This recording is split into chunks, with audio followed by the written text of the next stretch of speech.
Assalamualaikum warahmatullahi wabarakatuh. Halo teman-temanku semuanya, apa kabar hari ini?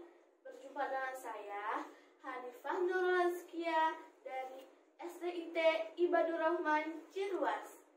Dan teman-teman semuanya, kali ini Hani akan membawakan cerita rakyat yang sangat menarik.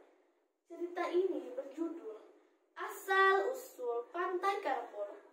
Cerita ini diambil dari buku Wikipedia Cerita Rakyat Indonesia. Nah, teman-temanku semuanya, begini ceritanya.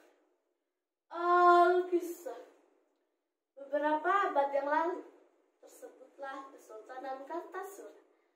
Kesultanan sedang dilanda kesedihan yang mendalam karena permaisuri tercinta sedang sakit keras. Pangeran sudah berkali-kali memanggil tabib untuk mengobati permaisuri, tapi tak satu pun yang dapat mengobati penyakitnya.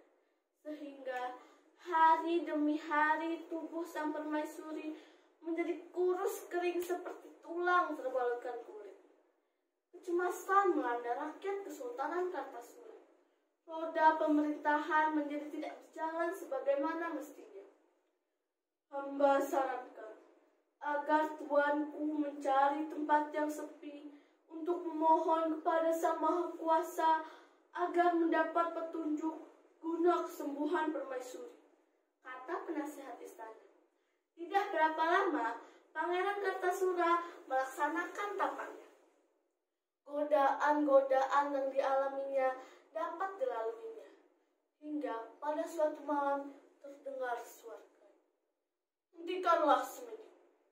Ambillah bunga karang di pantai selatan. Dengan bunga karang itulah permaisuri akan sembuh." Kemudian Pangeran Kartasura segera pulang ke istana untuk menanyakan hal suara gaib tersebut pada penasihatnya. Pantai selatan itu sangat luas. Namun hamba yakin tempat yang dimaksud suara gaib tersebut adalah wilayah Karangbolong. Di sana banyak terdapat gua karang yang di dalamnya tumbuh bunga karang, kata penasihat istana dengan yakin. Keesokannya, Pangeran Kartasura menugaskan Adipati Surti untuk mengambil bunga karang tersebut.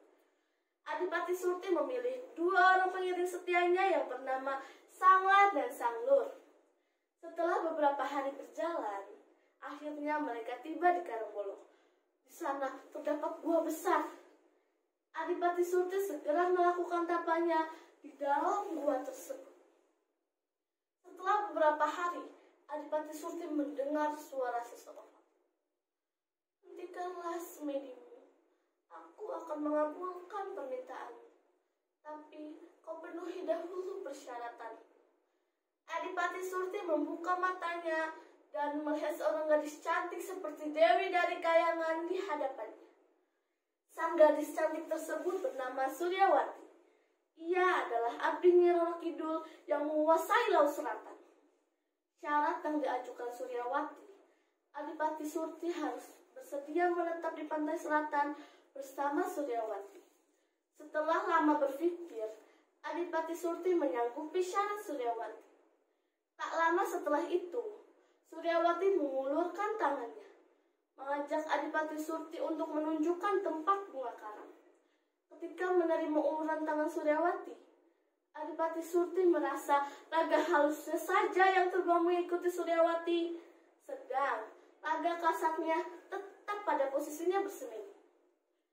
"Itulah bunga karang yang dapat menyembuhkan permaisuri," kata Suryawati seraya menunjuk pada sarang burung walet. "Jika diolah, akan menjadi ramuan yang luar biasa khasiatnya."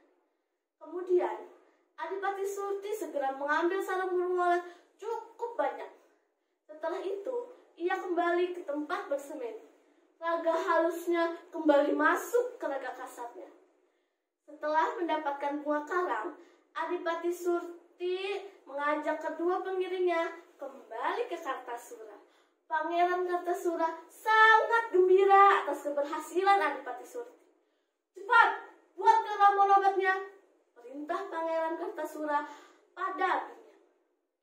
Ternyata Setelah berhari-hari meminum ramuan sarang burung walet, permaisuri menjadi sehat dan segar seperti sedia kala. Suasana Kesultanan Kartasura pun menjadi ceria kembali. Di tengah kegembiraan tersebut, Adipati Surti teringat janjinya pada Suryawati. Ia tidak mau mengingkari janji.